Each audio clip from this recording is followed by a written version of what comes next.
Family, myself Iqbal Singh Malli. और दोस्तों मैं बेसिकली पंजाब के एक छोटे से गांव छोटा जंडवाला से बिलोंग करता हूं, जो कि पंजाब डिस्ट्रिक्ट फिरोजपुर में पड़ता है। और दोस्तों मैंने अपने फॉरएवर लिविंग बिजनेस का आगाज़ जुलाई 2013 में किया था।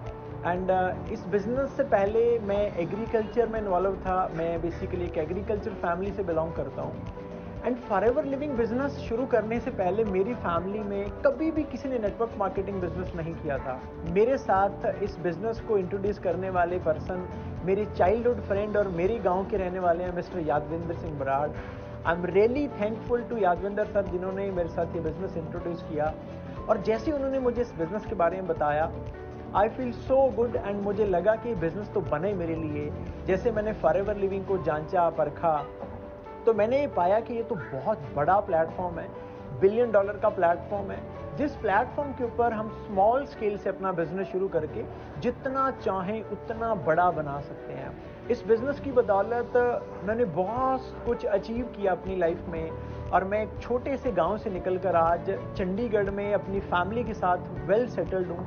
एंड मेरे लिए सबसे जो प्राउड मोमेंट है मेरे 7.5 साल के करियर में, वो ये है कि मेरी टीम में मिस्टर जसप्रीत सिंह बराड़, जब उन्होंने अपनी खुद की मर्सिडीज गाड़ी बाय करी, 26 साल की उम्र में 50 लाख की गाड़ी उन्होंने बाय करी। और उसके बाद जब उन्होंने मुझे जफ्फी डाल के थैंक यू बोला, तो वो मेरे लिए बहुत ही प्राउड मोमेंट था। और मेरे लिए मेरी जो खुशी है वो मेरी टीम की खुशी है। और दोस्तों इस बिज़नेस के माध्यम से बहुत सारी दुआएं कमाने का मौका मिला। और अभी लगता है कि अभी तो ये शुरुआत है। और माय डियर फ्रेंड्स, जब हमने इस बिज़नेस को शुरू किया था तब सारी चीज़ें ऑफलाइन होती थी। और offline working, offline trainings, meetings, लोगों को मिलना, बिज़नेस अपॉर्चुनिटी बताना। एंड उसके बाद जैसे जैसे इंडिया में 4G आया, हमने अपने बिज़नेस को फुली डिजिटलाइज कर दिया। और आज हम टोटली ऑनलाइन वर्किंग करते हैं। और जैसे ही हमने चीज़ों को डिजिटलाइज किया तो ग्रोथ और भी अच्छी होने लगी। और जब हमने शुरू किया था ऑफलाइन वर्किंग में, तो कई सालों में हम पंजाब से बाहर इस बिज़नेस को नहीं लेके जा पाए थे। और जैसे हमने डिजिटलाइज कर दिया, आज हम इंडिया की हर स्टेट में इस बिज़नेस को एक्सपैंड कर चुके हैं। एंड करीब करीब 14 से 15 कंट्रीज़ में भी हमारे साथ लोग कनेक्ट हैं आज इस बिज़नेस में। और बहुत ही अच्छा लग रहा है। आई फील सो प्राउड कि मैं एक छोटे से गांव से निकलकर, I am a +2 drop out guy, मेरे पास कोई हायर एजुकेशन नहीं थी, बस गांव से खेत और खेत से गांव, बस इतनी की दुनिया थी। और इस बिज़नेस के में आने के बाद बहुत कुछ सीखा। और आज मैं बहुत अच्छी इनकम ले रहा हूँ और बहुत अच्छी जीवन शैली जी रहा हूँ। एंड मुझे लगता है कि अगर मैं इस बिज़नेस को कर सकता हूँ तो आप भी कर सकते हैं। तो माय डियर फ्रेंड्स, मैं अपनी इन बातों से आप सबको यही कहना चाहूँगा कि ज़िंदगी में कभी हार नहीं मानना है, कभी गिव अप नहीं करना है। एंड फॉरएवर लिविंग बिजनेस एक ऐसी अपॉर्चुनिटी है जो आपकी सारे सपने पूरे कर सकती है। I am Iqbal Malli, I am forever. Well, what an inspiring video this was. I'm sure हम में से जितने लोगों ने इस वीडियो को देखा होगा, वो कितना इंस्पायर हुए होंगे, कितना मोटिवेट हुए होंगे देखकर। एंड इसको कहते हैं turning life from ordinary to extraordinary, from average to exceptional. And I think that's what forever does with everybody. Well, a winner is a dreamer who never gives up. ये एक बहुत ही famous quote है। और ये coat applicable है उनके लिए जिनको आज मैं आपके सामने इंट्रोड्यूस करने वाली हूँ, जिनको अभी आप मिल चुके हैं। मैं एक फॉर्मल इंट्रोडक्शन उनका देना चाहूंगी। इन्होंने फॉरएवर को जुलाई 2013 में ज्वाइन किया था। फॉरएवर से पहले ये एग्रीकल्चर में इन्वॉल्व थे। पंजाब के एक विलेज में ये अपनी फैमिली के साथ एग्रीकल्चर के अंदर इन्वॉल्व थे। ये मानते हैं दैट इनकी लाइफ की सबसे बड़ी खुशी इनकी टीम की खुशी है। ये अपने बिजनेस को पहले ऑफलाइन करते थे, बट जैसे जैसे बिजनेस डिजिटलाइज होना शुरू हुआ, इन्होंने भी डिजिटल एज अ माध्यम अडॉप्ट किया अपने बिजनेस को और अपने बिजनेस को एक्सपोनेंशियली ग्रो किया। इनका बिजनेस आज भारत के बहुत सारे स्टेट्स में बहुत सक्सेसफुली चल रहा है और बहुत सारी कंट्रीज में भी इनका बिजनेस चल रहा है। ये बहुत स्ट्रांगली बिलीव करते हैं इन never giving up. Well, ladies and gentleman, let me formally welcome हमारे आज के स्पेशल गेस्ट, जो हम सबको एनलाइटन करेंगे, हम सबको नॉलेज देंगे, एम्पावर करेंगे और बताएंगे कि किस तरीके से हम digital as a medium use कर सकते हैं अपने बिजनेस को बढ़ाने के लिए। Please welcome our soaring manager mister Iqbal Singh. Very thank you warm ma'am. Welcome to you. Thank you ma'am. Iqbal thank ji, you. आपका बहुत बहुत स्वागत है इसके अंदर, आज के हमारे सेशन में। एंड थैंक आई थिंक बहुत सारे लोग जो हैं वो आपको सुनने के लिए वेट कर रहे हैं, इंतजार कर रहे हैं, right? So let's start the session. मैं आपसे आज कुछ सेशन से रिलेटेड सवाल पूछना चाहूंगी एंड हमारी ऑडियंस जो है वो आपसे इन सवालों का जवाब जानना चाहेगी ताकि वो भी इस बिजनेस में आगे बढ़ सके। तो बिल्कुल मैम। शुरुआत करते हैं। सबसे पहले तो आप मुझे ये बताइए कि मैंने आपसे सुना है और आपकी वीडियोस में भी देखा है कि ऑनलाइन बिजनेस से पहले आप जो थे वो ऑफलाइन बिजनेस करते थे। तो आपने ऑनलाइन बिजनेस क्यों चूज किया? Why did you choose? Because ये क्वेश्चन मैं पहले भी पूछ चुकी हूँ एक इंटरव्यू में, दैट बहुत लोग कंफर्टेबल होते हैं ऑफलाइन बिजनेस करने में क्योंकि उनको लगता है कि 1 to 1 वो लोगों से मिल रहे हैं, उनसे बातचीत कर रहे हैं, उसका ज्यादा प्रभाव होता है। तो आपने ऑनलाइन बिजनेस क्यों चूज किया and how did it help you?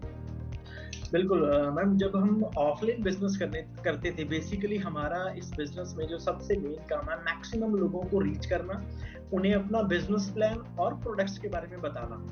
तो जब हम ऑफलाइन काम करते थे, एक तो हमें बहुत ट्रैवलिंग करनी पड़ती थी उसमें, प्लस बहुत ज्यादा टाइम में बहुत कम काम हो पाता था। मतलब अगर उस वक्त जब हम ऑफलाइन प्रोस्पेक्टिंग करते थे तो हम दिन में मुश्किल से 3-4 लोगों को 1 to 1 मिल पाते थे।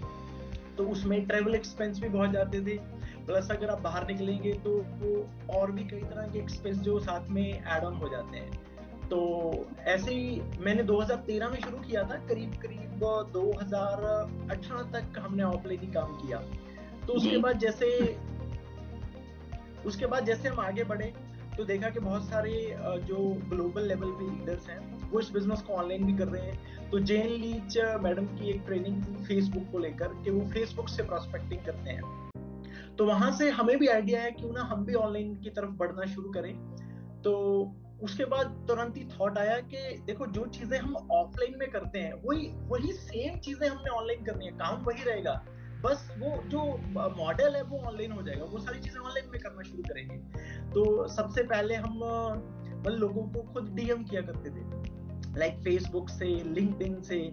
तो उसके बाद उनको मिलते ऑफलाइन ही थे जाकर, मतलब लोगों को रीच ऑनलाइन करते थे, बिजनेस प्लान दिखाने के लिए उनको मिला करते थे। तो फिर एक बार मुझे याद है कि हम कोलकाता गए थे पंजाब से, मतलब कुछ लोग हमें ऑनलाइन मिले थे, उनको बिजनेस प्लान दिखाने समझाने। जब हम गए तो हमारा काफी सारा खर्चा हो गया, लाइक फ्लाइट का खर्चा, रहने का खर्चा। तो मेरे साथ मेरे बिजनेस पार्टनर है जसप्रीत, तो मैं पूरा कैलकुलेशन कर रहा था कि हमारा कितना खर्चा हो गया इस टूर पे। तो फिर मैंने बोला, जसप्रीत अगर हम ऐसे चलेंगे तो हमारा जितना भी प्रॉफिट होगा वो सारा एक्सपेंस में चला जाया करेगा, तो इसका कुछ हल निकाले हम। तो आई रिमेम्बर हम एक होटल में बैठे थे। तो मुझे जूम के बारे में बहुत ज्यादा तो नहीं पता था, थोड़ा बहुत पता था कि जूम कोई है प्लेटफॉर्म जहां ऑनलाइन हम मीटिंग्स कर सकते हैं। तो मैंने तुरंत ही अपना लैपटॉप खोला और वहां पे अकाउंट क्रिएट किया और टेस्टिंग के लिए मैंने लिंक भेज दिया जसप्रीत को, और मैंने जसप्रीत को बोला कि आप थोड़ा मेरे से दूर जाओ, देखते हैं हम यहाँ कैसे होती है कम्युनिकेशन। तो वो बहुत अच्छा रहा। तो हमने सेम डे इवनिंग हमारी जो वर्किंग टीम थी उसकी मीटिंग रखी, तो उसमें लोग आए, बहुत अच्छा एक्सपीरियंस रहा। तो वहां से समझ आया कि हम कितना इजी, जो चीजें हम ट्रैवल में करते हैं ऑफलाइन में, इतना जो टफ हम हार्ड वर्क कर रहे हैं वो कैसे हम स्मार्ट वर्क कर सकते हैं। तो फिर वहां से हमने पकड़ लिया कि अब हम मीटिंग्स भी ऑनलाइन करेंगे, प्रोस्पेक्टिंग भी ऑनलाइन करेंगे, लोगों को रीच भी ऑनलाइन करेंगे। तो यहाँ से बेसिकली हमने ऑनलाइन को चूज किया था। एंड आई थिंक आप जो बोल रहे हैं इसके साथ बहुत सारे लोग रिलेट कर पाएंगे, बिकॉज आई एम श्योर बहुत लोग जो आज भी ऑफलाइन बिजनेस करते हैं वो ये चैलेंज फेस करते होंगे बिजनेस के अंदर। वेल, बिल्कुल। Thank you for answering this question. Iqbal, मेरा आपसे नेक्स्ट क्वेश्चन ये है कि जब आप ऑनलाइन मार्केटिंग चूज करते हो as a mode of business, अपने बिजनेस को कंडक्ट करने के लिए, क्या 3 स्टेप्स होते हैं जो आपको सबसे पहले लेने चाहिए? जैसे जब आप जब कोई फॉरएवर के साथ एसोसिएट होता है तो हम बताते हैं कि पहला स्टेप ये, दूसरा स्टेप ये, तीसरा स्टेप ये, आपको ये करना है। इसी तरीके से हमारे उन सारे ऑडियंसेस के लिए जो आज डरते हैं और ऑनलाइन एज अ बिजनेस माध्यम इस्तेमाल करना चाहते हैं, आप बता सकते हो कि कौन से 3 स्टेप्स हैं जो वो चूज कर सकते हैं? पहले 3 चीजों का इन्हें ध्यान रखना है ऑनलाइन बिजनेस शुरू करने के लिए। बिल्कुल मैम, देखिए सबसे पहले तो ये डिपेंड करता है कि जो भी पर्सन ऑनलाइन अपने बिजनेस को शिफ्ट करना चाहता है ना, वो कैसी ऑडियंस को टारगेट करना चाहता है ना। जैसे अगर कोई यंगस्टर है तो ऑफ कोर्स वो यंगस्टर्स को टारगेट करना चाहेगा। तो अगर कोई 40-50 वाला है तो वो उस एज के लोगों को टारगेट करना चाहेगा।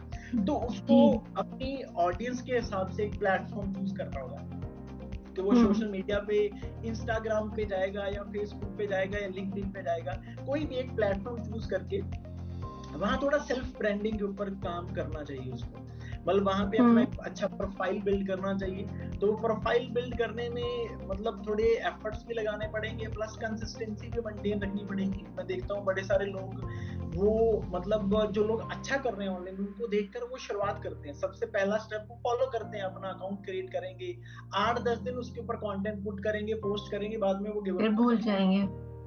बिल्कुल। तो वहां कंसिस्टेंसी मेंटेन करें, क्योंकि जब अगर एक पर्सन 2 मंथ भी लगातार कंसिस्टेंटली कंटेंट डालता है तो करीब करीब उसके अकाउंट के ऊपर 60 के करीब पोस्ट हो जाती है, तो उसका अकाउंट अच्छा दिखने लगता है ना। तो कंसिस्टेंसी सबसे मेन पॉइंट है जो आपको आगे लेके जाएगा। वैसे तो हम कोई भी काम करते हैं, अगर उसमें कंसिस्टेंसी नहीं रहेगी तो हम आगे नहीं बढ़ पाएंगे। तो बाकी जो कंटेंट है, पहला तो ये कि वो किसी प्लेटफॉर्म पे जाएं और कंटेंट पुट करना शुरू करें।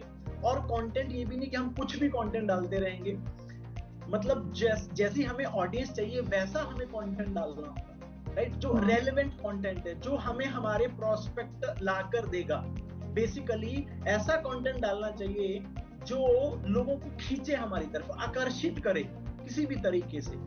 तो उसके बाद दूसरा ये कि जब उन्होंने एक प्लेटफॉर्म चूज किया, उसके ऊपर रेगुलर कंटेंट पुट करना शुरू किया, दूसरा उनको ये ध्यान रखना है कि जब वो ऐसा करना शुरू करेंगे, देखो सोशल मीडिया बहुत बड़ी दुनिया है, वहां हर तरह के लोग होंगे। ऐसे लोग भी होंगे जो बिना रीजन के आपको हेट करेंगे, आपको जानते भी नहीं है। जब आप कंटेंट पुट करेंगे, सोशल मीडिया पे कंसिस्टेंसी मेंटेन करेंगे, तो बहुत सारे आपको नेगेटिव कमेंट्स भी आ सकते हैं, नेगेटिव डीएम भी आ सकते हैं। तो बहुत सारे लोग क्विट कर जाते हैं इन चीजों की वजह, वो फेस नहीं कर पाते इन चीजों को, या फिर वो उन लोगों के ऊपर अपनी एनर्जी वेस्ट करने लगते हैं, उनके साथ डिबेट करने लगते हैं। तो इन चीजों से उन्हें बचना होगा, मतलब थोड़ी सहनशीलता बढ़ानी होगी, इग्नोर करना होगा ऐसे लोगों को। हर सोशल मीडिया पे ब्लॉक का ऑप्शन आता है। जो भी पर्सन आपको लगता है कि आपको डिस्ट्रैक्ट कर रहा है, उसको ब्लॉक कीजिए और अपना काम ऑनलाइन जारी रखिए। तीसरा ये कि मैं कई बार देखता हूँ लोग कंटेंट भी अच्छा पुट कर रहे हैं, सारी चीजें सही कर रहे हैं, बट कहीं ना कहीं वो कॉल टू एक्शन बिल्कुल नहीं प्रमोट नहीं करते। मेन हमारा जो काम है सोशल मीडिया पे, जो भी हम कर रहे हैं एक्टिविटीज, मेन हमारा मुद्दा है लीड जनरेट करना, लोग हमारे पास आए। तो बेसिकली लोगों को ये दिखाना होगा वहां पे कि हम लोगों को हेल्प करते हैं एक बिजनेस स्टार्ट करने में। तो फिर उनको एक वे भी देना होगा, वो किस तरीके से आपको कांटेक्ट करें, या आपको वो डायरेक्ट मैसेज करें, या आप कोई किसी तरह का फॉर्म क्रिएट करके अपनी बायो में डाल सकते हैं। तो ये 3 मेन स्टेप्स है जिनका उन्हें ध्यान रखना चाहिए मेरे हिसाब से, क्योंकि ये बेसिक है, ये शुरुआत है। आई थिंक आपने बहुत वैलिड पॉइंट बोला in terms of call to action, because कई बार ओपन एंडेड चीजें छोड़ देते हैं, तो आपका जो ऑडियंस है, जो आपको सुन रहा है, उसको समझ में नहीं आता कि अब उसको क्या करना है। उसने देख लिया, सब कुछ कर दिया, बट व्हाट नेक्स्ट?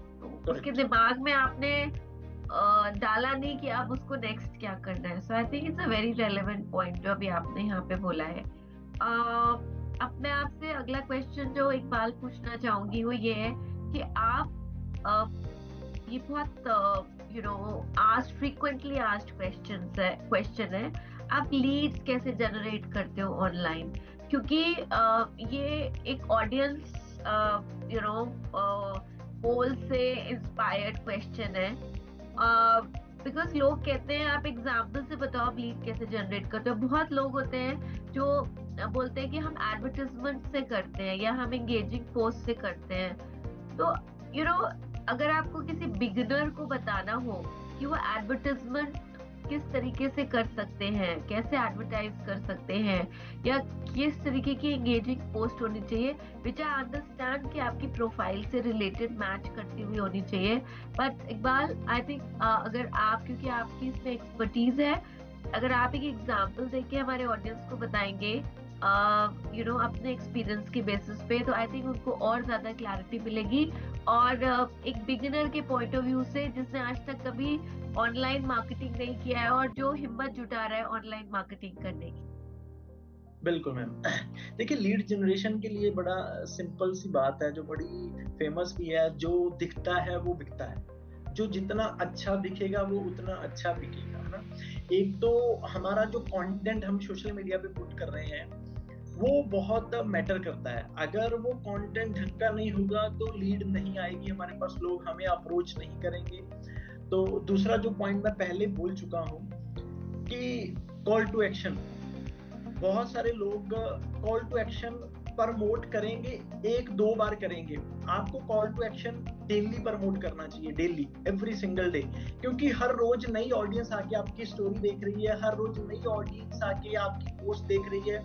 प्लस अगर आप इंस्टाग्राम या फेसबुक के ऊपर हैं तो उसमें हमारे टाइम में जो चीजें वो नहीं होती जब हमने शुरू किया था, बट आज है रील सबसे एक अच्छा तरीका है अपने जो मतलब कंटेंट को बहुत ज्यादा ऑडियंस तक लेके जाने का, क्योंकि पोस्ट की एक लिमिटेड से एंगेजमेंट होती है, रील की बहुत ज्यादा एंगेजमेंट होती है। तो कोशिश करें कि हर रोज 1 से 2 रील पोस्ट करें, उसमें कुछ रील्स में वैल्यू हो, और आप डेली एक रील कॉल टू एक्शन की भी डाल सकते हैं। तो जो रील है उसकी रीच ज्यादा है, तो उसमें आपको रील में बेसिकली, जैसे एक बड़ा सिंपल सा मैं एग्जांपल देके समझाता हूँ कि जो भी बंदा सोशल मीडिया पे है वो अपना रोज बहुत सारा जो टाइम है वो कहीं ना कहीं स्क्रॉलिंग में और इधर उधर का फालतू कंटेंट देखने में लगाता है, वेस्ट करता है कहीं ना कहीं, मतलब अपना फ्री टाइम लोग आके सोशल मीडिया पे टाइम पास करते हैं। तो अगर बड़ी सिंपल सी वर्डिंग से हम इन चीजों को प्रमोट करें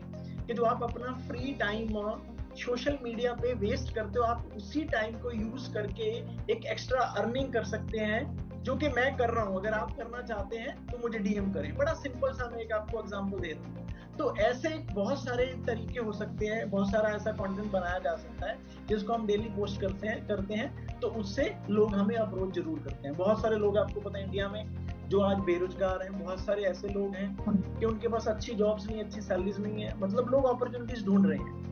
जी बिल्कुल बिल्कुल। आई think that's a good example जो आपने दिया एडवर्टाइजमेंट का। मैं आपसे इकबाल जी ये भी पूछना चाहती हूँ दैट जब हम एंगेजिंग पोस्ट की बात करते हैं, राइट, सो एंगेजिंग पोस्ट में किन चीजों का ध्यान रखना चाहिए? What we understand that engaging post का मतलब है ऑडियंस जिसके साथ रिलेट कर सके, बट आपके एक्सपीरियंस के हिसाब से किस तरीके की पोस्ट, ऑफ कोर्स प्रोफाइल पे डिपेंडेंट करती है, यंगर ऑडियंस होगी तो उनका लाइफस्टाइल एक एंगेजमेंट का बहुत बड़ा वो होगा, मिडिल एज्ड ऑडियंस होगी तो उनका डिफरेंट होगा। सो आई थिंक जो आपने शुरू में कहा था कि पहले हमें क्लियर होना चाहिए कि हमारा टारगेट ऑडियंस कौन सा है, चारों तरफ जाने से पहले it's very important that we are very clear कि हमारा टारगेट ऑडियंस कैसा है। तो आप आपके एक्सपीरियंस में आपके प्रोफाइल के अंदर किस तरीके की engaging post have really worked well for you? किस तरीके की एंगेजिंग पोस्ट रही जिनसे आपको बहुत अच्छा रिस्पांस मिला, जो आप हमारे ऑडियंस के साथ शेयर करना चाहेंगे? बिल्कुल मैडम, देखिए हर इंसान भले वो किसी और चीज में इंटरेस्टेड हो ना हो, पैसे में हर कोई इंटरेस्टेड है, पैसे कमाने में हर कोई इंटरेस्टेड है ना। तो देखिए, भले वो कोई सीनियर सिटीजन है, कोई यंगस्टर है, कोई 45-50 की एज का है, हर किसी को अर्निंग तो चाहिए चाहिए। तो मेरे हिसाब से जिस भी कंटेंट में पैसे कमाने को लेकर बात हो रही है, और जैसे हम ऑनलाइन बिजनेस, जैसे ऑनलाइन बिजनेस भी एक बड़ा फेमस वर्ड है सोशल मीडिया पे नाउअडेज, एक ट्रेंडिंग वर्ड है ऑनलाइन बिजनेस आजकल।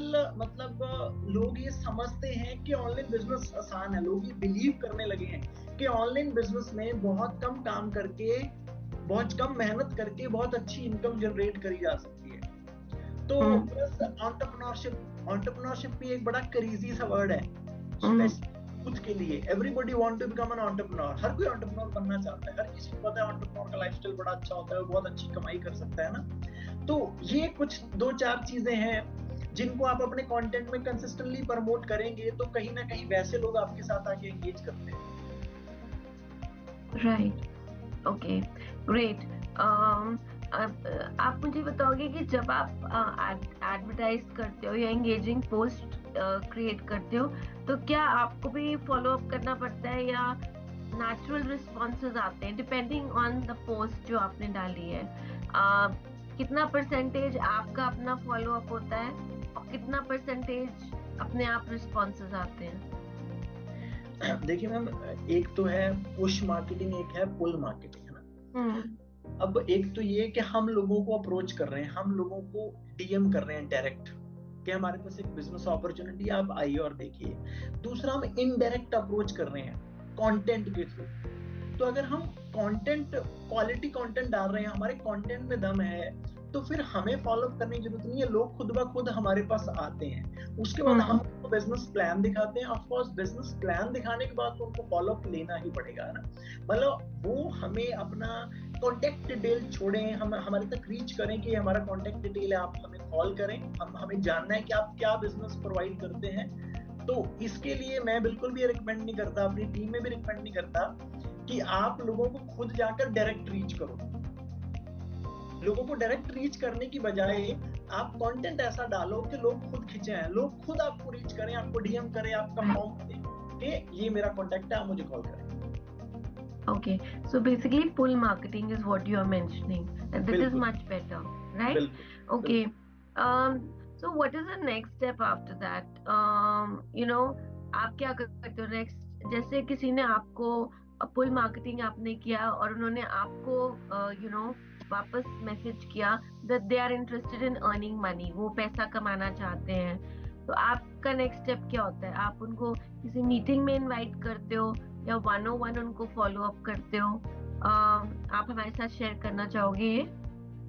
बिल्कुल मैम, देखिए ये डिपेंड करता है। अगर मैं अगर अपने लेवल पे बात करूं तो बहुत सारे बिगिनर हैं, उनको वो चीजें समझ में नहीं आएगी, है ना। एक अगर बिगिनर के लेवल पे बात करें तो अगर उनको कोई भी पर्सन अप्रोच करता है ऑनलाइन में, है ना, तो उसके बाद सबसे पहले तो जनरल कॉल होगी। एक जनरल कॉल में थोड़ा कम्युनिकेशन होगा, जनरल टॉक होगी, एक दूसरे के बारे में लोग पूछते हैं ना, हम उसके बारे में थोड़ा पूछेंगे, हमें थोड़ा पता चल जाता है बंदा किस बैकग्राउंड का है, किस इंटरेस्ट का है। तो उसके बाद हम उसको पूरा बिजनेस प्लान दिखाते हैं। जैसे ऑफलाइन भी हम जाके किसी पर्सन को मिलते हैं तो नॉर्मल कम्युनिकेशन होती है, उसके बाद हम उसको अपना पूरा बिजनेस प्लान शो करते हैं, पहले उसका इंटरेस्ट चेक के बिजनेस प्लान शो करते हैं। तो यहाँ भी हम उसको ऑनलाइन बिजनेस प्लान शो करते हैं, और उसमें भी 2 वेज हैं बिजनेस प्लान शो करने की।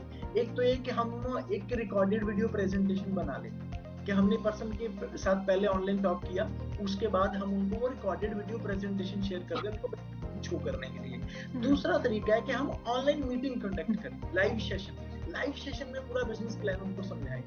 तो इन दोनों में से जो मेरा एक्सपीरियंस रहा, जो लाइव सेशन है वो ज्यादा इफेक्टिव है रेदर देन रिकॉर्डेड सेशन, क्योंकि जब हम पर्सन को रिकॉर्डेड सेशन सेंड करते हैं तो उस सम केसेस में लोग उसको देखते ही हैं। तो लाइव में तो वो बैठा है तो वो उसका माइंड भी वही है, तो वो प्रॉपर उसको समझ लेते हैं लोग। तो ऑफ कोर्स जब किसी को समझ आता है कि यहाँ पोटेंशियल है तो लोग जरूर आते हैं। सो इन सबको आप सबको जितने रिस्पॉन्सेज आए होते हैं उनको आप सबको मीटिंग के लिए इनवाइट करते हो? आई होप ये 1-on-1 नहीं होता होगा, ये ग्रुप में होता होगा, राइट? एंड इसी तरीके से आप इनका गेटिंग स्टार्टेड भी करते हो। सो लाइव सेशन में जो लोग इंटरेस्टेड होते हैं, जो कहते हैं कि नहीं हम ज्वाइन करना चाहते हैं, उसके बाद आप क्या उनके साथ 1-on-1 गेटिंग स्टार्टेड करते हो? उनका मतलब बिजनेस के बेसिक्स, फंडामेंटल्स उनको बताना कि what's next that they have to do, या वो भी आप एक ग्रुप में करते हो? देखिए मैम, जब ग्रुप मीटिंग होती है तो उसमें तो हम सिर्फ बिजनेस प्लान दिखाते हैं। उसके बाद जो फॉलो अप है वो तो 1-to-1 ही इफेक्टिव है। अगर हम सारी चीजें ग्रुप में करेंगे तो वो कहीं ना कहीं, ना तो वो लोगों को ट्रस्ट लेवल होगा और ना ही वो क्लैरिटी मिल पाती है। फिर ग्रुप मीटिंग में हम क्वेश्चनिंग आंसरिंग नहीं कर सकते, तो वो तो 1-to-1 फॉलो अप लेके वीडियो कॉल पे कनेक्ट करके प्रॉपर, अगर बंदे की कोई डाउट है वो अपने क्वेश्चन रेज करता है, उसको प्रॉपर अगर आंसर मिलते हैं तो तभी वो इन होगा। तो वन टू वन इफेक्टिव है बिजनेस प्लान दिखाने के बाद। Right, good, great. I think हमारे ऑडियंसेस को बहुत क्लैरिटी मिल रही होगी इन टर्म्स ऑफ स्टेप्स, जो आप बहुत क्लियरली एक्सप्लेन कर रहे हो that these are the steps that one needs to follow. Iqbal ji, एक और क्वेश्चन है जिससे लोग थोड़ा डरते हैं और कई बार बैक ऑफ कर जाते हैं। हालांकि आपने बोला कि जो लोग इंटरेस्टेड नहीं है, जो नेगेटिव कमेंट्स करते हैं, just block them of. But आपसे मैं जानना चाहती हूँ, ताकि हमारी ऑडियंस भी थोड़ा मेंटली प्रिपेयर्ड रहे। नॉर्मली जब हम ऑनलाइन बिजनेस को प्रमोट करते हैं तो किस तरीके के ऑब्जेक्शंस फेस करते हैं? आप कुछ एग्जांपल्स देख के बता सकते हैं, बिकॉज आई एम श्योर कुछ लोग उन एग्जांपल्स के साथ रिलेट कर पाएंगे।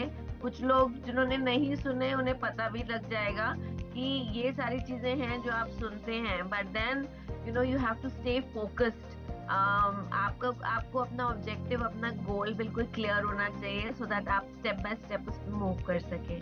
तो एक बार आप हमें कुछ एग्जांपल्स देके बता सकते हैं? बिल्कुल मैम।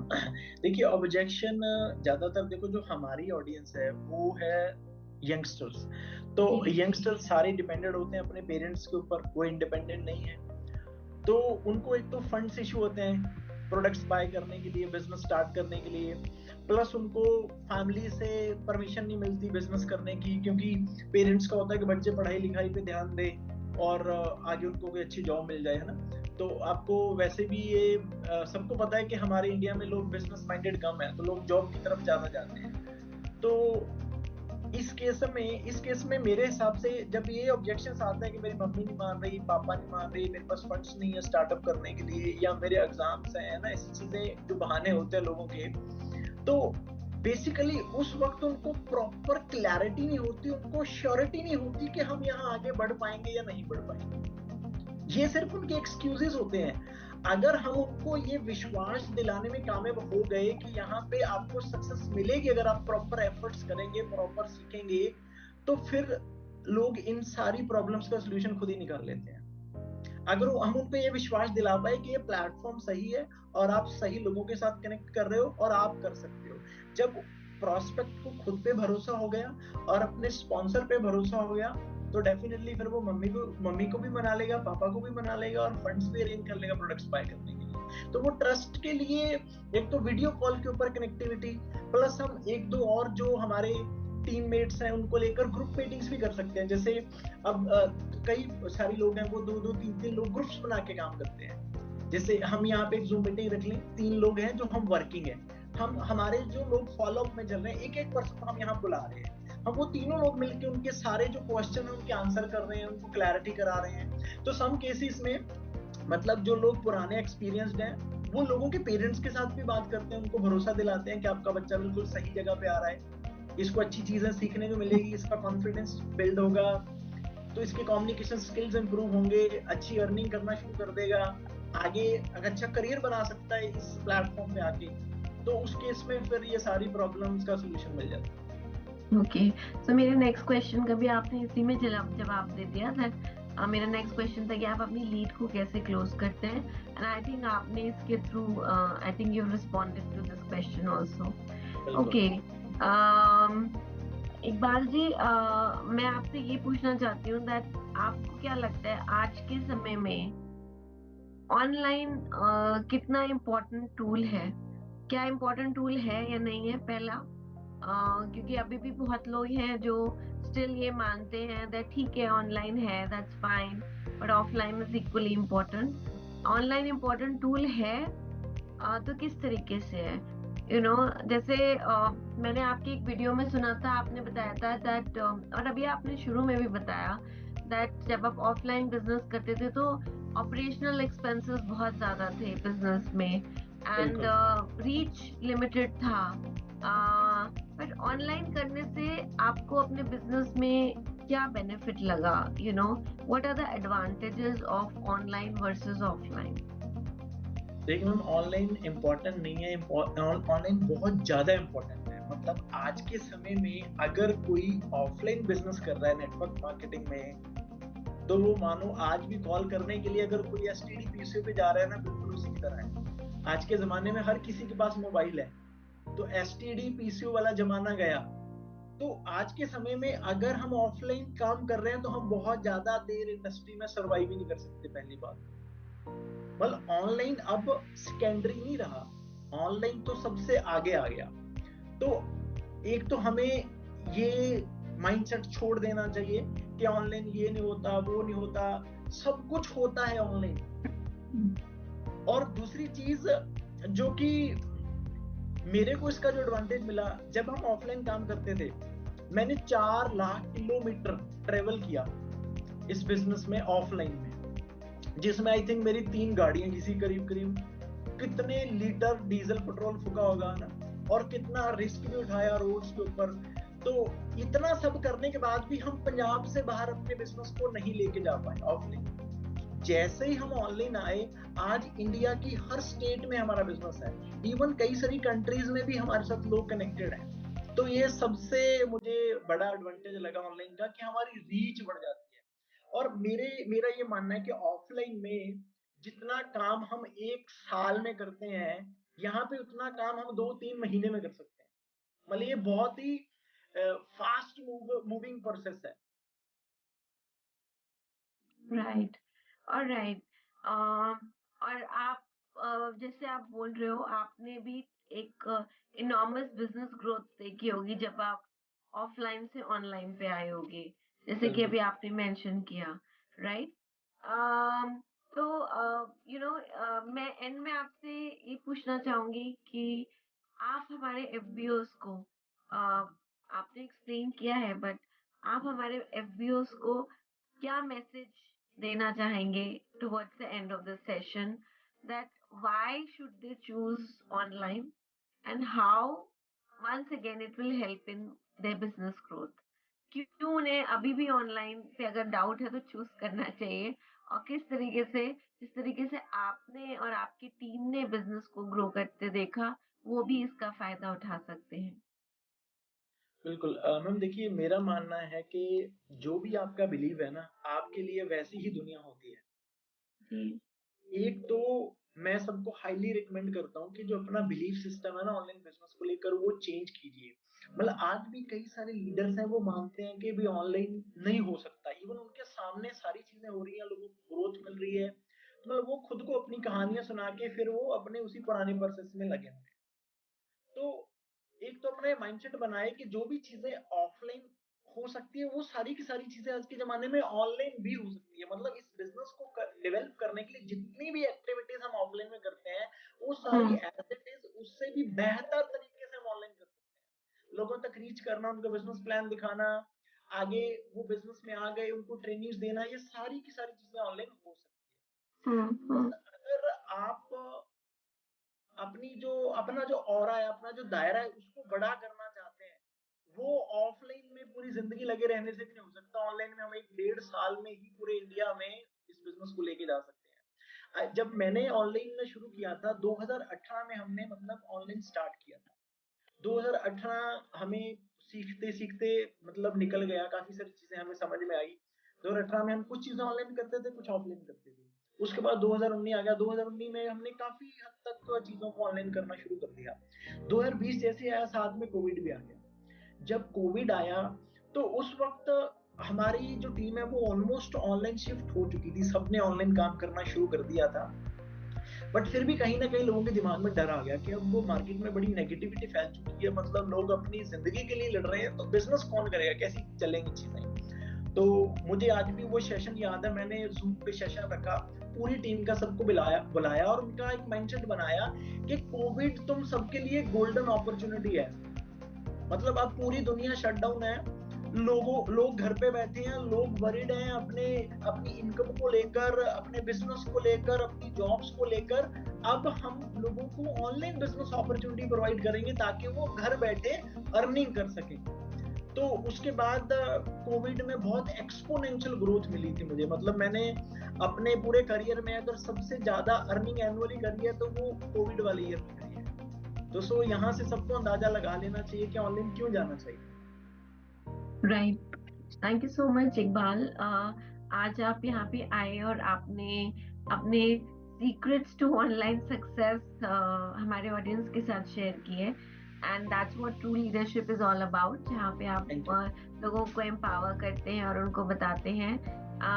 एंड आई थिंक एक कहावत है, it's not going to be easy but it's going to be worth it.